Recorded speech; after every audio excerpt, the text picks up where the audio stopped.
Meet এগুলো উৎপাদনে আমরা এখন কাজ করে যাচ্ছি, যেখানে অ্যান্টিবায়োটিক থাকবে না, খাদ্যে ভেজাল থাকবে না এবং পরিবেশ পরিষ্কার পরিচ্ছন্ন হবে এবং বেশি বেশি যুবক এবং উদ্যোক্তারা এই সেক্টরের মাধ্যমে তাদের কর্মসংস্থান দারিদ্র্য বিমোচনের মাধ্যমে দেশের টেকসই উন্নয়নে কাজ করে যাবে, সে লোকে আমরা কাজ করতেছি। আর আমাদের আজকের প্রাণী সম্পদ প্রদর্শনী শেষেও আগামীকাল থেকে 7 দিনব্যাপী আমাদের বিভিন্ন প্রোগ্রাম থাকবে।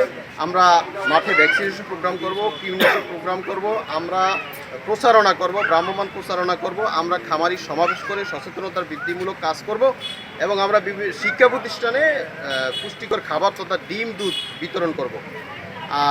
এর ছাড়া আমরা ফ্রি ভেটেরিনারি মেডিকেল ক্যাম্প করব এবং খামারি প্রশিক্ষণ করব।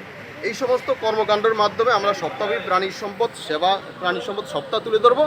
এই সপ্তাহের কাজগুলো সম্পন্ন করব এবং আজকে এই প্রাণী সম্পদ প্রদর্শনী 2025 বাস্তবায়নে অংশগ্রহণ করার জন্য এবং সকলের জায়গা থেকে সহযোগিতা করার জন্য আমি সকলকে ধন্যবাদ জানাই এবং সকলের সহযোগিতার মাধ্যমে আজকের এই প্রোগ্রাম সহ এবং সপ্তাহব্যাপী সকল প্রোগ্রামের সফলতা কামনা করি এবং দেশের মানুষের কল্যাণে যাতে এইসব প্রোগ্রামগুলো কাজে লাগে সেই আশাবাদ ব্যক্ত করে সকলকে ধন্যবাদ জানাই। আসসালামু আলাইকুম।